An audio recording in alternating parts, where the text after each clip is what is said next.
ಇದೆಲ್ಲ ಸುಳ್ಳು ಪ್ರಚಾರಗಳು ಆದ ನಂತರ ಕಾನೂನು ತರಬೇಕು ಅಂತ ಹೊರಟಿದ್ದೀರಾ? ಸುಮ್ಮನೆ ಕೂತ್ಕೊಂಡ್ರ ಅದಕ್ಕೋಸ್ಕರ? ಒದ್ದು ಒಳಗಾಕ್ಬೇಕಿತ್ತಲ್ಲ ಯಾರ್ಯಾರು ಹಿಂಗೆ ಧರ್ಮಸ್ಥಳದ ಬಗ್ಗೆ ಮಾತಾಡ್ತೀರಿ ಅಂತ.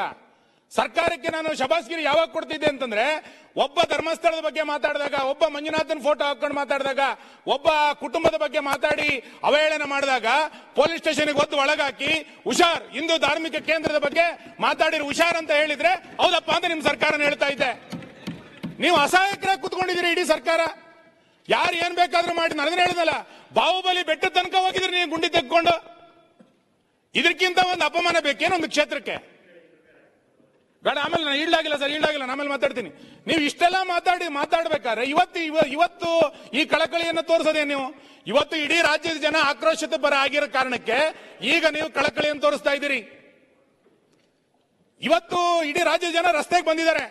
ನಾನು ಅದಕ್ಕೆ ಹೇಳಿದ್ದು, ಬಾಹುಬಲಿ ಬೆಟ್ಟಕ್ಕೆ ಬುಡಕ್ಕೆ ಬಂದಿರುವಂತ ನಿಮ್ ಬುಡಕ್ಕೆ ಬರುತ್ತಿದ್ದೋ ಆ ಆಕ್ರೋಶ ಬಹಳ ದೊಡ್ಡ ಪ್ರಮಾಣದಲ್ಲಿ ಜ್ವಾಲೆ ಆಗ್ಲಿಕ್ಕಿಂತ ಮುಂಚೆ ನೀವು ತಿರುಪತಿಯನ್ನ ಅವಹೇಳನ ಅವತ್ತು ಮಾಡಿದ್ ನೋಡಿದ್ವಿ, ಶಬರಿಮಲೆಯನ್ನು ಮಾಡಿದ್ ನೋಡಿದ್ವಿ. ಈಗ ಮುಂದಿನ ಟಾರ್ಗೆಟ್ ಧರ್ಮಸ್ಥಳ ಮಾಡ್ಲಿಕ್ಕೆ ಕೊಟ್ಟಿದ್ದೀರಿ.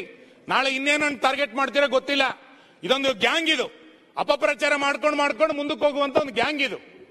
ನೀವು ಇದನ್ನ ಈ ಟೂಲ್ ಕಿಟ್ ಅನ್ನ ಇವತ್ತು ನಿಲ್ಲಿಸ್ತಿಲ್ಲ ಅಂತಾದ್ರೆ, ಮಾನ್ಯ ಗೃಹ ಸಚಿವರು ಉತ್ತರದಲ್ಲಿ SIT ತನಿಖೆಯ ಮಧ್ಯಂತರ ವರದಿ ಏನಾಯ್ತು ಅಂತ ಹೇಳಿ, ಈ ತನಿಖೆಯನ್ನ ಎಲ್ಲಿಯ ತನಕ ನಡೆಸ್ತೀರಿ ಅಂತ ಹೇಳಿ, ಇನ್ನೆಷ್ಟು ಗುಂಡಿಯಾಗಿ ಕೊಟ್ಟಿದ್ದೀರಿ ಅನ್ನೋದನ್ನ ಸ್ಪಷ್ಟ ಮಾಡ್ತಾ, ಈ ರೀತಿ ಹಿಂದೂ ಧಾರ್ಮಿಕತೆಯ ಬಗ್ಗೆ ಯಾರು ಅವಹೇಳನ ಮಾಡಿದ್ರೆ ಈ ಸರ್ಕಾರ ಸಹಿಸೋದಿಲ್ಲ ಅನ್ನುವಂತ ಒಂದು ಸಂದೇಶ ಕೊಡಿ. ಬರೀ ಹಿಂದೂ ಕಾರ್ಯಕರ್ತರ ಮೇಲೆ FIR ಹಾಕೊಂಡು ಪೌರುಷ ತೋರಿಸೋದಲ್ಲ ನಿಮ್ದು. ಈ ತರದವರಿಗೂ ಸ್ವಲ್ಪ ತೋರಿಸಿ ಏನು ಅಂತ. ಹಾಗಾಗಿ ನಿಮ್ ಜೊತೆಲಿರುವಂತ ಗುಂಪು ಏನು ಅಂತಂದ್ರೆ, ಮೊನ್ನೆ ಜ್ಞಾನೇಂದ್ರ ಹೇಳಿದ್ರು, ಕಾಡಲ್ಲಿರೋ ನಕ್ಸಲರನ್ನೆಲ್ಲ ಶರಣಾಗತಿ ಮಾಡಿ ನಗರಕ್ಕೆ ತಂದು ಬಿಟ್ಬಿಟ್ರಿ. ಅವರೆಲ್ಲ ಇವತ್ತು ಇದ್ರಲ್ಲಿ ಓಡಾಡ್ತಿದ್ದಾರೆ. ನಗರ ನಕ್ಸಲರೆಲ್ಲ ಓಡಾಡಕ್ ಶುರು ಮಾಡಿದ್ದಾರೆ. ಇವತ್ತು ಇನ್ನೊಂದು ತಂದ್ಬಿಟ್ಟಿದ್ದೀವಿ, ಇನ್ಯಾರು ತಂದ್ಬಿಟ್ಟಿದ್ದು? ನಿಮ್ಮ ಸರ್ಕಾರ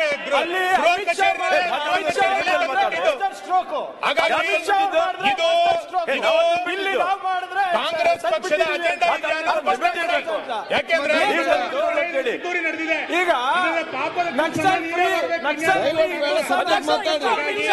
ಅಧ್ಯಕ್ಷರೇ, ಯಾರು ಇದರ ಹಿಂದೆ ಅಧಿಕಾರಿಗಳಿದ್ದಾರೆ, ಇದರ ಹಿಂದೆ ಯಾರು ತೆರೆಯ ಮರೆಯಲ್ಲಿ ಕೆಲಸ ಮಾಡಿದ್ದಾರೆ, ಇದರ ಹಿಂದೆ ಇರುವಂತ ಯಾವ ಸಂಘಟನೆಗಳಿದೆ, ಇದರ ಹಿಂದೆ ಯಾವ ಹಣಕಾಸು ನೆರವನ್ನು ಕೊಟ್ಟಿದ್ದಾರೆ, ಇದೆಲ್ಲದರ ಬಗ್ಗೆಯೂ ಕೂಡ ತನಿಖೆ ಆಗಬೇಕು. ಇದು ಹೊರಗೆ ಬರಬೇಕು. ನಾಳೆ ತೇಜೋವಧೆ ಮಾಡಿ ನಂತರ ನನ್ನ ಮನೆ 0 ಅವರ್ ನಲ್ಲಿ ಹೇಳ್ತಾ ಇದ್ದೆ, ಕೊನೆಗೆ ಏನ್ ಮಾಡ್ಬಿಡ್ತೀರಿ ನೀವು ಅಂತಂದ್ರೆ, ಇದನ್ನ ಮುಚ್ಚಾಕ್ಬೇಕು ಅಂತಾದಾಗ ಕೊನೆಗೆ SIT-ನವರು ಅದು ಇನ್ನೇನೋ ವರದಿ ಏನ್ ಕೊಡ್ತಾರೆ ಅಂತಂದ್ರೆ, ಆ ಮುಸುಕುದಾರಿ ಮೆಂಟಲ್ ಸರ್, ಏನು ಮಾಡಕ್ಕಾಗಿಲ್ಲ ಅಂದ್ಬಿಡ್ತೀರಿ ನೀವು.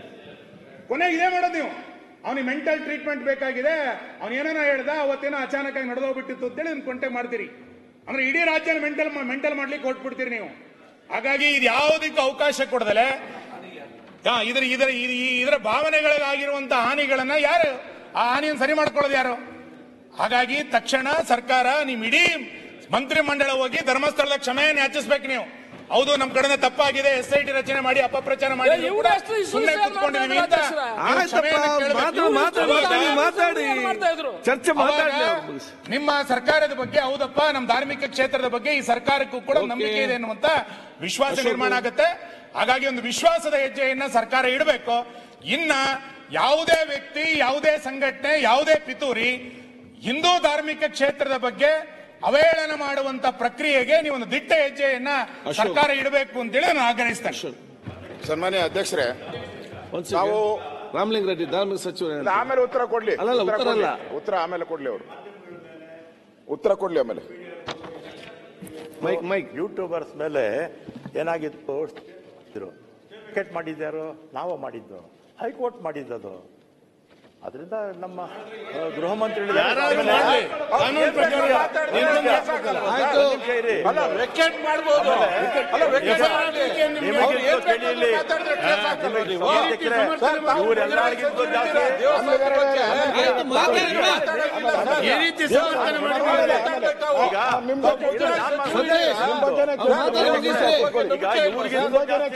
ಧರ್ಮಸ್ಥಳಕ್ಕೆ ನಾವು ಜಾಸ್ತಿ ಹೋಗ್ಬಿಟ್ಟಿದ್ದೀವಿ, ವಿಷಯಾಧಾರಿತವಾಗಿ ಚರ್ಚೆ ಮಾಡಿ ಪರಸ್ಪರ ಒಬ್ಬರು ಆರೋಪ ಮಾಡಬೇಕು. ವಿಷಯಾಧಾರಿತವಾಗಿ ಚರ್ಚೆ ಆಗಲಿ.